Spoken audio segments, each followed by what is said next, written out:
사랑하는 여러분, 명심하시기를 바랍니다. 나의 신앙관이라는 것은 존재할 수 없습니다. 존재하면 안 됩니다. 그것은 곧 나는 꼭 이런 방식으로 예수를 믿고 싶다, 믿을 거라는 나의 뜻이다. 나는 말씀과 기도로 예수를 믿는다라고 이야기를 할 수도 있어요. 그런데 그런 방식, 그런 방법이라면, 그런 신앙관이라면 잘못된 게 아니지 않습니까? 라고 반문할 수도 있어요. 그런데 성경을 읽는 신앙관인데도 교만할 수 있고요. 기도를 하는 신앙관인데도 교만할 수 있어요. 무슨 뜻입니까?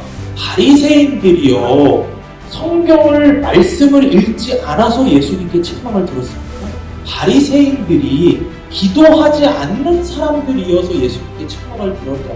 그들에게 신앙의 열심이 없어서 구원을 받지 못하고 결국 예수님을 십자가에 못 박았냐라는 거예요. 내가 원하는 방식으로 예수를 믿지 말아야 한다라는 것이죠. 말씀과 기도를 하고 있지만 내가 원하는 방식으로 말씀을 보고 기도를 할 수도 있다는 거예요. 내가 원하는 방식으로 열심을 내면서 교회에서 충성하는데 예수를 안 믿는 거일 수도 있다는 거죠. 나의 뜻을, 내가 하고 싶은 그 방법을 진리라고 착각하지 마시기 바랍니다. 나의 신앙이 고정관념을 버리고 끊임없이 주님 앞에 묻는 저와 여러분들을 원합니다. 오늘 말씀의 제목은 나의 신앙관을 버려라입니다. 나의 신앙관을 버려라 라는 제목으로 하나님 말씀 전하겠습니다. 오늘 본문의 말씀은 자신의 마지막 때가 가까워진 야곱이 요셉의 아들들을 축복하는 장면을 기록하고 있습니다. 요셉은 두 아들을 이끌어서 아버지 앞으로 나아가서 두 아들이 이제 아버지로부터 축복을 받게 합니다. 그런데 이 장면에서 우리가 이제 함께 말씀을 읽었지만 예상치 못한 장면이 하나가 연출이 되죠. 그게 이스라엘이, 그러니까 야곱이 첫째가 아닌 둘째 손자에게, 요셉의 둘째 아들에게 오른손을 얹어서 장자의 축복을 해주는 장면이 나옵니다. 오늘 본문의 14절 말씀을 우리가 함께 읽겠습니다. 창세기 48장 14절입니다. 자, 14절 말씀 함께 읽겠습니다. 시작. 이스라엘이 오른손을 펴서 차남 에브라임의 머리에 얹고 왼손을 펴서 므낫세의 머리에 얹으니 므낫세는 장자라도 팔을 바꾸어 얹었더라. 자, 장자의 축복이라고 하는 것은 우리가 성경을 통해서 많이 듣고 배웠고 알고 있는 내용인데 권위를 상징합니다. 또 능력을 상징합니다. 또 하나님의 은혜를 상징합니다. 이게 대를 잇는 것을 포함해서 사실은 또한 받게 되는 유산에도 엄청난 차이가 있습니다. 여러 가지 면에서 장자의 축복은 큰 의미를 담고 있는 매우 중요한 축복이라는 것이죠. 그러므로 당연히 이제 요셉은 아버지 야곱이 오른손을 얹어서 장자에게 축복을 해주어야 한다는, 장남인 므낫세에게 축복을 해야 한다는 생각이 있었죠. 그런데 야곱은 장자 므낫세에게 왼손을 얹고 차자인 에브라임에게 오른손을 엇바꾸어서 얹어서 축복을 하는 장면이 나오는 것이죠. 자, 그렇게 하니까 요셉이 어떻게 행동을 합니까? 오늘 본문에 17절부터 18절 한번 볼게요. 요셉이 그 아버지가 오른손을 에브라임의 머리에 얹은 것을 보고 기뻐하지 아니하여 아버지의 손을 들어 에브라임의 머리에서 므낫세의 머리로 옮기고자 하여 그의 아버지에게 이르되 아버지여 그리 마옵소서 이는 장자이니 오른손을 그의 머리에 얹으소서 하였습니다. 자, 요셉의 생각에 지금 아버지의 이런 장자를 축복하는 모습은, 둘째 아들에게 장자의 축복을 하는 모습은 잘못된 것이라 여긴 거예요. 그래서 이 아버지의 축복하시는 모습을 요셉은 기뻐하지 않고 자신의 생각대로 그걸 바꾸려고까지 하는 장면이 나오고 있습니다. 그런데 아버지 야곱은 너무 단호해요. 19절 말씀을 계속 보면 그의 아버지가 허락하지 아니하며 이르되 나도 안다 내 아들아 나도 안다. 그도 한 족속이 되며 그도 크게 되려니와 그의 아우가 그보다 큰 자가 되고 그의 자손이 여러 민족을 이루리라 하고. 자, 첫째 아들에게 장자의 축복을 해야 한다는 요셉의 고정관념이 산산조각이 나는 것입니다. 자, 그런데 오늘 본문의 말씀을 보면은 이 본문의 말씀을 묵상하면 우리가 놀라운 부분을 하나 발견을 하게 됩니다. 바로 요셉의 모습이에요. 여러분, 요셉이 어떤 사람입니까? 지금까지 우리가 창세기 뒷부분을 지금 계속 읽고 묵상하고 큐티하고 나누면서 설교를 통해서 듣고 하면서 배우면서 요셉이 어떤 사람인지 너무 잘 알게 되었어요. 얼마나 신실한 사람입니까? 그 신실하다라는 말이 정말 어울릴 정도로 변함없이 하나님을 경외했던 사람이 요셉이었어요. 그럴 만한 자신의 환경이 아니었는데도 불구하고 여전히 요셉은 하나님을 항상 경외하는 신실함을 갖고 있었던 믿음의 사람이었어요. 형제들이 자기를 어떻게 했어요? 팔아 넘겼죠. 그때도 여전히 하나님께 신실했어요. 억울하게 보디발 집에서 모함을 받아서 감옥에 갔을 때도 하나님 앞에서 경외함을 잃지 않고 신실함을 갖고 있었어요. 또 그 감옥 안에서도 또 사기 아닌 사기? 배신이라고 표현해야 할까요? 그런 말도 안 되는 사실 안타까운 일들을 겪으면서도 요셉은 끝까지 하나님에 대한 믿음을 버리지 않았던 사람이었습니다. 끝까지 하나님 경외함을 잃지 않았던 믿음의 사람이었어요. 요셉은 여러분 이 말씀을 자세히 살펴보잖아요. 앞선 말씀들을 쭉 살펴보면 굵직굵직한 사건들이 계속 있었죠. 이 사건들을 계속 볼 때마다 요셉은 말끝마다 주님이 하셨다, 하나님이 하셨다라는 말을 달고 살았어요. 그걸 알고 계십니다. 말씀을 한번 찾아볼게요. 창세기 41장 16절 말씀을 한번 볼게요. 창세기 41장 16절 말씀입니다.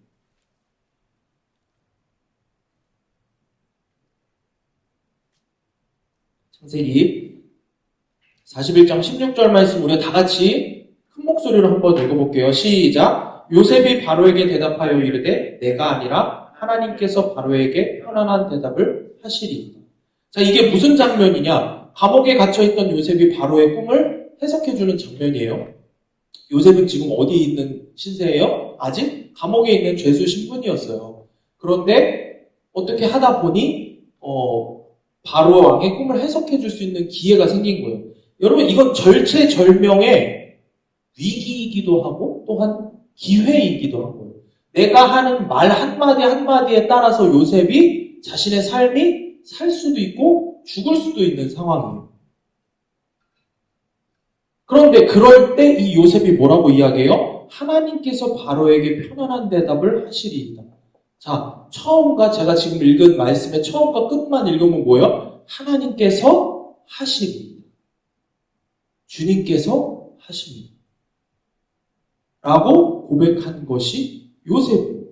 이런 주님께서 하신다, 주님이 하신다라는 고백을 한 게 요셉의 믿음이었다라는 것이죠.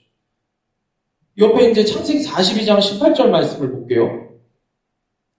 또 이런 고백을 해요. 사흘 만에 요셉이 그들에게 이르되 나는 하나님을 경외하노니. 18절에 하나님을 경외하노니 라고 고백을 합니다. 그래요. 요셉은 전심으로 하나님을 경외했던 믿음의 사람이었습니다.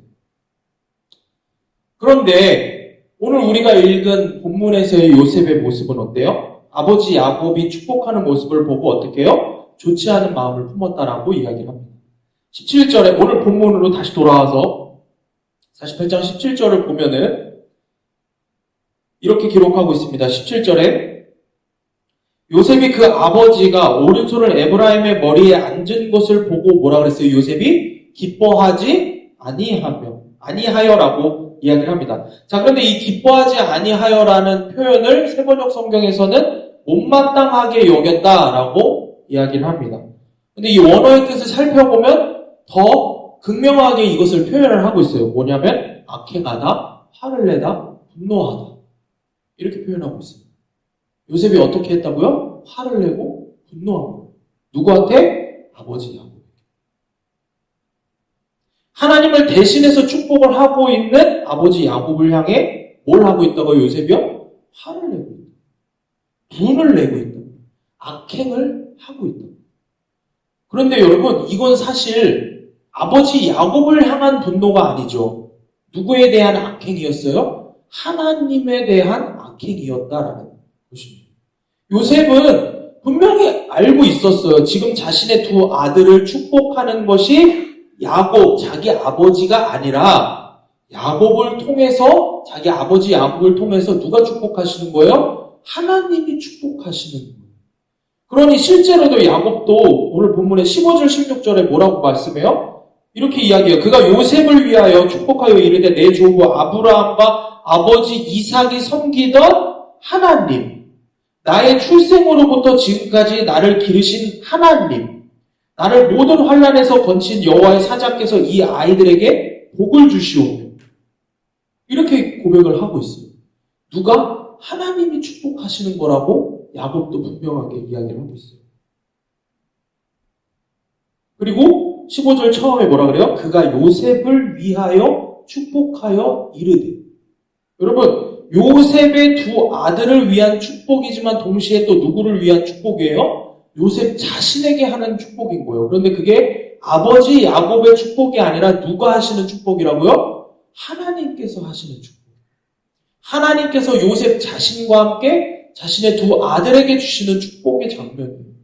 엄청난 하나님의 은혜의 장면이라는 거죠. 그런데 이 하나님의 은혜의 사건인 이 시간, 이 순간에 요셉은 뭐를 했다고요? 화를 냈다. 분을 냈다. 우리가 알고 있던 요셉과 너무 다르죠. 이거보다 더 화를 내도 마땅할, 이해가 될 만한 사건들 앞에서는 어땠어요? 그러지 않았어요. 믿음을 지켰어요. 하나님 경외함을 주님이 하셨다라는 고백을 잃지 않았던 요셉이었다는 거예요. 그런데 지금은 어떠한 장면이에요? 주님이 은혜를 폭포수같이 내려주시는 장면이에요. 근데 이때 화를 내고 불을 냈다. 이상하죠? 도대체 이유가 뭘까요? 어떻게 그렇게 믿음의 사람, 하나님을 경외하는 사람, 주님이 하셨다고 고백하던 사람이 이렇게 행동을 하게 되는 것일까요? 우리가 한번 깊이 생각을 해봐야 한다는 것입니다. 자, 여러분, 오늘 말씀의 제목이 제가 뭐라 그랬어요? 오늘 말씀의 제목은 나의 신앙관을 버려라. 여러분, 이 신앙관이라는 말이 사전적 의미로 이렇게 표현을 하더라고요. 신과 같은 성스러운 존재를 신뢰하고 복종하는 종교에 관한 견해나 관점이라고 표현을 하더라고요. 이게 무슨 뜻이에요? 하나님을 내가 이렇게 섬겨야 한다는, 이렇게 내가 신앙생활을 해야 한다는 나의 생각이나 견해, 신앙생활에 대한 나의 고정관념인 거지. 이게 신앙관이라는 거죠. 하나님의 은혜를 받고 하나님을 만나고 하는 이런 모든 하나님과의 관계에서의, 신앙생활에서의 나의 고정관념, 이게 신앙관이라는 거죠. 나의 신앙관이라는 것을 이렇게 생각을 하시길 바라요. 오늘 말씀을 들으면서 신앙생활에 대한 나의 고정관념. 그래서 교회 안에서 종종 이런 이야기들을 많이 듣게 됩니다. 내 신앙관은 말씀 타입이야. 내 신앙관은 기도 타입이야. 반대로 이야기하면 내 신앙관은 그렇게 막 방언하면서 기도하는 거. 내 신앙관은 뜨거움이 있는 게 좋아. 나는 그렇게 막 말씀 너무 어려워서 큐티 잘 못하겠어. 어려워. 또 어떤 사람들은 내 신앙관은 자유로워. 자유롭게, 나는 누가 뭐 하라고 하는 것이, 제자 훈련, 무슨 훈련, 무슨 고급 학교, 이런 훈련, 싫어. 이건 내 타입이 아니야. 또 어떤 분들은 그래요. 나는 기도원 타입. 또 어떤 친구들은, 학생들도 저한테 이렇게 해요. 전사님, 저는 이번에 수련회가, 중고등부 이제 수련회가 물어보더라고요. 어떻게 진행이 되나요? 왜, 승훈아? 아이고. 어떻게 진행이 되냐고. 어떻게 진행이 되냐? 우리가 자체로 할 거야. 아, 그래요? 그 뭐 이렇게 브릿지 임팩트하고 뭐 이렇게 그런 단체에서 하는 것도 참 재밌다고 하더라고요.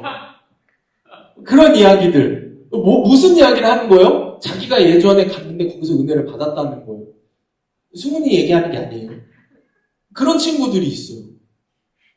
그게 뭐예요? 자기의 신앙의 고정관념이에요. 왜냐면 내가 어디서 은혜를 받았으니까 거기서 은혜를 받았으니까. 자체로 한다니까? 뭐 자체로 하면 뭐 재미가 있나요? 그 자체로 하면 뭐 기도만 하는 거 아닌가요? 이런 식으로 저를 무서워서 죄를 보고 묻지는 못하지만 그 눈망울에 너무 분명하게 써있는 그 마음의 글자들. 어떻게든 학원으로 핑계를 대고 싶지만 씨알도 안 막힐 것 같은 자기의 그런 참담한 상황들과 함께 여러 이야기들을 하면서 나의 신앙과를 어필을 하는 거죠. 그런 것들이 우리 안에 얼마나 많은지 몰라요.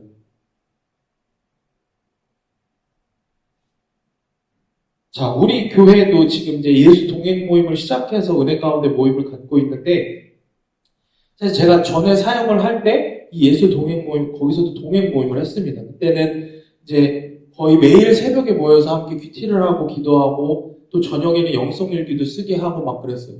알람이 울리게 하고 그때는 영성일기 어플이 없어서 페이스북에 비공개 페이지를 만들어 거기 쓰게 했는데 알람 울려놓고 이제 11시 딱 종쳐서 뭐 이렇게 그때까지 안 올린 친구들 있으면 딱 리스트를 정리해서 교사 한 명이 보내면 제가 다 일일이 전화를 했어요. 빨리 쓰라고. 그러면서 얘기만 들어도 숨이 막히죠. 딴 데를 쳐다보는 청년들인데 그렇게 한다는 게 아니에요. 근데 그렇게 했는데 그런 은혜, 그렇게 하면서 많은 은혜들이 있었는데 근데 동시에 어려움이 있었어요. 한 학생이 있었습니다. 이 동행 모임에 되게 열심히 나오던 친구였어요. 사실은 이제 그때 당시에 중고등부 회장이었던 친구였고 제일 열심히 하던 친구였어요.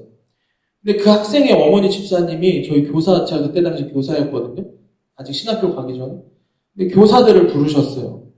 그때 당시에 교사들이 아이들이 이제 교복을 입고 동행 모임에 오고 그러니까 이제 교사들이 돌아가면서 삼각김밥을 사주기도 하고 빵을 사주기도 하고 막 이랬어요. 그러니 이제 뭐 재정이 뭐 청년들이 뭐 얼마나 재정이 있겠어요. 교사들이 청년들인데 어려운 상황 속에서 그렇게 그것만으로도 너무 기뻤거든요. 그런데 그렇게 하면서 함께 했는데 이제 어머니 집사님이 부르신다는 얘기를 듣고 무슨 이렇게 뭐 찬조라도 해주면 맛있는 거라도 사주시나 보다 아니면 뭐 칭찬을 해주시나 보다 하고 나갔어요. 기대하는 마음으로 만났어요. 그런데 웬걸 듣게 된 소리는 정말 참담하고 어이없는 소리였어요. 이렇게 말씀하시더라고요. 왜 애들을 평일에도 성경 보라고 하냐? 왜 매일 기도해야 한다고 가르치냐? 왜 집에서 성경책을 피라고 하냐? 막 소리를 지르면서 저를 혼내는 거예요. 안 믿기시나요? 우리 다 너무 착한 청년들이라. 진짜 저도 그때 사실은 그때 무릎을 꿇어내요. 무릎을 꿇었죠. 그래서 들으면서 혼나는 거예요. 내가 들으면서 내가 잘못 듣고 있나? 그랬어요. 그러면서 하시는 말씀이 더 어른이시기 때문에 그런 표현을 하지 못하지만 더 참담했어요. 자신도 중고등학교 때 열심히 교회를 다녔대요. 근데 자신은 중고등학교 시절에 단 한 번도 집에서 성경을 펴본 적이 없대요. 단 한 번도 교회 밖에서 기도를 해본 적이 없대요. 그런데 지금 자기를 보래요. 얼마나 자기가 신앙이 중요해요. 정말 그렇게 얘기하셨어요. 자기같이 얼마나 신앙이 좋은 집사가 되지 않았냐고. 자기가 교회에서 1등으로 섬기지 않냐고. 그렇게 말씀하시는 거예요. 그러면서 하시는 말씀이 우리 아이들의 신앙과는 자유롭게 하나님을 믿게 할 거라. 그렇게 말씀하셨어요. 자기가 믿는 하나님은 사랑의 하나님. 무조건적인 사랑의 하나님. 그래서 알겠습니다. 더 이상 아이들에게 매일 말씀과 기도를 해야 한다는 소리를 하지 말라는 거예요. 여러분, 이후에 이 학생이 어떻게 됐을까요? 제가 지어내려고 하는 이야기가 아니라 그 이야기를 하고 더 이상 그 친구는 새벽 동행 모임에 나오지를 않았겠죠? 정말 1년이 가기 전에 집을 가출했어요. 1년이 가기 전에 그 부모님이 와서 저한테 막 울면서 얘기했어요. 얘 좀 잡아달라고. 상록 선생님밖에 말을 안 듣는다고. 무서운 사람이 상록 선생님밖에 없다고. 왜 맨날 날 무섭다고. 상록 선생님 말은 들을 거라고. 가서 잡아와달라고. 담배 피우고 막 술 먹고 애들하고 그러고 돌아다닌다. 제 말 안 듣죠. 이미. 그나마 있던 믿음도 다 잃어버리고 얼마 지나지 않아서 교회를 떠납니다. 학생만이 아니라 가정 전부 교회를 떠나게 돼요. 여러분 어떻습니까? 우리가 신앙생활을 하면서 정말 조심해야 되는 게 뭐냐면은 이렇게 표현해서 죄송한데 신앙의 개똥철학이에요. 무슨 말인지 아시죠? 신앙의 자기의 고정관념. 이게 정말 무서운 것입니다. 신앙생활에 가장 무서운 것이 뭔지. 온누리교회를 담임하셨던 많은 목회자들에게 큰 스승이셨던 하영주 목사님께서 신앙생활이 무엇인지에 대해서 이런 말씀을 하셨어요. 제가 읽어드릴게요. 잘 들어보세요. 신앙생활의 가장 큰 방해물은 나 자신이다. 자기 믿음이 옳다는 고정관념에 사로잡힌 신앙관이 하나님을 보지 못하게 가린다. 제일 위험한 사람은 자신의 믿음에 대해 교만한 사람이다. 예컨대 성경을 읽는데도 교만이 있을 수 있다. 기도를 하는데도 교만이 있을 수 있다. 예수님을 오래 믿은 것에 대한 교만도 있을 수 있다. 내 믿음은 정말 겸손한가 스스로 물어야 하며 모든 일에 먼저 하나님의 뜻을 항상 물어야 한다. 이렇게 말씀을 하셨어요. 사랑하는 여러분, 명심하시기를 바랍니다. 나의 신앙관이라는 것은 존재할 수 없습니다. 존재하면 안 됩니다. 그것은 곧 나는 꼭 이런 방식으로 예수를 믿고 싶다, 믿을 거라는 누구의 뜻일까요? 나의 뜻이다. 그렇습니다. 말씀과 기도로 예수님을 믿는다. 나는 말씀과 기도로 예수님을 믿는다라고 이야기를 할 수도 있어요. 그런데 그런 방식, 그런 방법이라면, 그런 신앙관이라면 잘못된 게 아니지 않습니까? 라고 반문할 수도 있어요. 그런데 하영조 목사님 말씀처럼 성경을 읽는 신앙관인데도 교만할 수 있고요. 기도를 하는 신앙관인데도 교만할 수 있어요. 무슨 뜻입니까? 여러분 생각해 보세요. 바리새인들이요. 성경을 말씀을 읽지 않아서 예수님께 책망을 들었습니까? 바리새인들이 기도하지 않는 사람들이어서 예수님께 책망을 들었냐는 거예요. 그들에게 신앙의 열심이 없어서 구원을 받지 못하고 결국 예수님을 십자가에 못 박았냐라는 거예요. 내가 원하는 방식으로 예수를 믿지 말아야 한다라는 것입니다. 그래서 무서운 거고 어려운 것이 말씀과 기도를 하고 있지만 내가 원하는 방식으로 말씀을 보고 기도를 할 수도 있다는 거예요. 내가 원하는 방식으로 열심을 내면서 교회에서 충성하는데 예수를 안 믿는 거일 수도 있다는 것입니다. 내가 편한 방식, 내 입맛에 맞는 방식으로 예수 믿지 마시기 바랍니다. 그리고 나의 뜻을, 내가 하고 싶은 그 방법을 진리라고 착각하지 마시기 바랍니다. 나의 신앙이 고정관념을 버리고 끊임없이 주님 앞에 묻는 저와 여러분이 되기를 원합니다. 사랑하는 여러분, 우리 자신을 한번 돌아보시길 바라요. 우리 자신을 우리 교회 안에서 계속해서 이제 말씀도 큐티하고 나누고 이제 제자훈련도 끝났고 이후에 여러 가지 이제 복음학교를 갈 수도 있고 여러 가지 훈련들이 있을 수 있습니다. 제가 오늘 말씀을 준비하면서 이 요셉의 고정관념, 신앙의 고정관념이 이렇게 무서운 거. 신앙의 고정관념이 잘못되니 그 엄청난 하나님을 경외하던 요셉도 하나님의 은혜를 누구 방식대로 달라 그래요? 내 방식대로 달라는 거예요. 이렇게 무서운 고정관념. 신앙의 고정관념. 여러분, 첫 번째 제자훈련 끝났습니다. 우리 제자훈련 받은 청년들 명심하시기를 바라요. 그리고 앞으로 받게 될 청년들도 기억하셔야 돼요. 제자훈련이 진리가 아닙니다. 그 방법이 여러분의 신앙의 고정관념이 되면 안 돼요. 내가 은혜에서 미끄러졌을 때, 내가 주님과 멀어졌을 때, 제자훈련 다시 하면 되지, 이런 생각을 하면 안 된다는 거예요. 어떤 방법을 찾기 전에 진리의 영이신 성령님께 겸손한 마음으로 나가서 나를 가르쳐 달라고 간구해야 되는 거예요.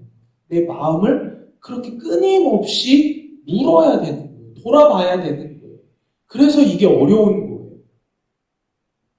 다시 말씀으로 돌아옵시다. 자, 요셉이 어떻게 그렇게 믿음의 사람이었는데 하나님의 축복의 현장에서 분을 내고 화를 냈을까요? 무엇에 사로잡혀서? 신앙의 고정관념에 사로잡혀서. 축복을 주시는 것도, 은혜를 주시는 것도 누구 기준대로, 누가 원하는 대로, 내가 원하는 대로 달라요. 엄청나게 무서운 말입니다. 오늘 본문의 9절 말씀을 보면요, 이렇게 얘기해요. 요셉이 그의 아버지에게 아뢰되 이는 하나님이 여기서 내게 주신 아들들이니이다. 뭐라 그래요? 하나님이 내게 주신 아들들이라고. 요셉은 이 축복의 아들들이 축복을 받는 장면을 시작할 때도 분명히 고백했어요. 입술로. 누가 하셨다고요? 주님이 하셨다고요. 하나님이 주신 하나님 거라고요. 하나님이 하셨다고요. 그렇게 입술로 고백을 했어요. 그런데 그 행동은 어땠어요? 전혀 그러지 않았다는 거예요. 우리가 그럴 수 있어요. 제자훈련 받은 분들, 그리고 앞으로 훈련 받을 우리 청년들, 많은 믿음의 씨름과 은혜를 경험하게 될 우리 귀한 청년들, 주님이 하셨습니다라는 고백을 제가 계속 시킬 거예요. 근데 주님이 하셨다고 하면서도 내 행동은 내가 다 한 것처럼 내가 해서 얻은 나의 의로, 자기 의로 여기는 일들이 수없이 많이 있을 거예요. 그러니 계속해서 물어야 되고, 계속해서 되짚어봐야 되고, 계속해서 돌아봐야 한다는 것입니다. 그렇지 않으면 여러분 망가지는 거 한순간이에요. 요셉 보세요. 그렇게 어마어마한 믿음의 고백을 하고 삶을 살아왔던 사람이에요. 근데 이 마지막에 아버지가 축복해주는 엄청난 클라이막스 부분에서 말도 안 되는 짓을 하게 됩니다. 우리도 그럴 수 있다는 거죠.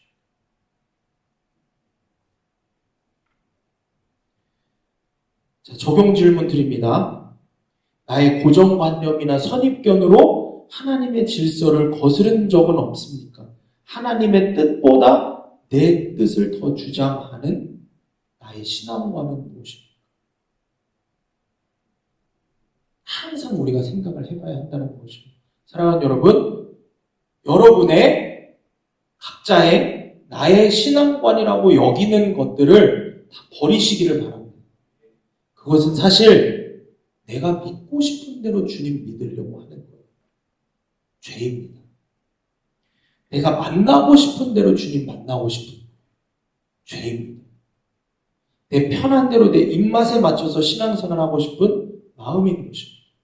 신앙관이라는 이름으로 그럴싸하게 포장하지 마시기 바랍니다. 결론은 여러분 신앙생활에 고정관념을 절대 갖지 말라는 것. 여러분 우리가 깨달은 것, 우리가 경험한 것은 그 방법이 진리가 아닙니다. 그 훈련이, 그 캠프가, 그 학교가 진리가 결코 아닙니다. 그리고 절대 잊지 말아야 되는 것 또 한 가지는 그것을 인도한 사람이나 목회자나 어떤 사람이 진리가 아닙니다.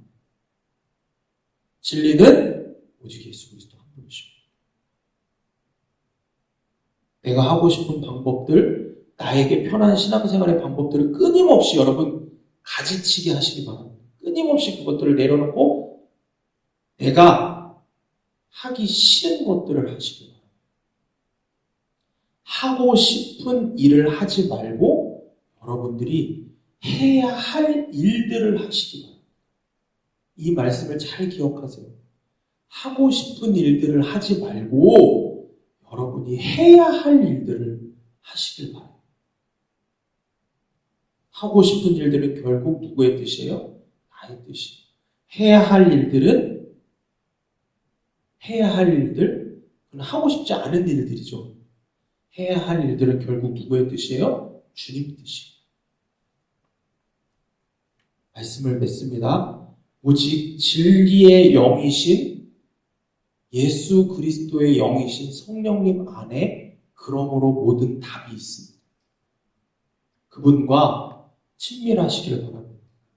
성령님을 자꾸 외치시길 바랍니다. 여러분, 우리 청년들 제자훈련 받아야 성령 세례 받는 거 결코 아닙니다. 착각하면 안 돼요. 제자훈련 제가 지금까지 사역을 하면서 많은 학생 청년들이 학생 청년들이 성령 세례를 받았지만 사실 제가 30명을 데리고 했으면 30명 전부 다 성령 세례 받았습니다. 그런데 그렇기 때문에 여러분도 분명하게 성령 세례 받습니다. 제가 하는 게 아니라 주님이 하실 거기 때문에. 그런데 다 달랐어요. 어떤 친구는 그냥 정말 저 구석에서 동행 모임 때 화요일날 아침에 나와서 기도하다 성령 세례 받았어요. 주님이 하시면 하시는 거예요. 중요한 건 내가 주님 앞에 내 전심을 드리는 과정이 필요한 거죠. 그런데 여러분 안에 오시는 그 성령님이 계속해서 여러분들에게 말씀하시고, 그럼 여러분들 그분 앞에 끊임없이 나아가서 질문해야 해요. 뭐라고 질문하냐? 오늘 이 말씀을 기억하면서 마칠게. 성령님, 당신의 뜻은 무엇입니까? 나는 아무것도 알지 못합니다. 성령님, 그래서 오늘도 나를 제발 가르치소서. 새로운 은혜로 어제의 은혜에 얽매여 있지 않고 오늘 또 새로운 은혜로 성령님 새롭게 오늘도 나를 가르치소서. 이 마음을 갖고 계속해서 주님 앞에 나아가는 저와 여러분이 되기를 원합니다. 아멘. 기도하시겠습니다.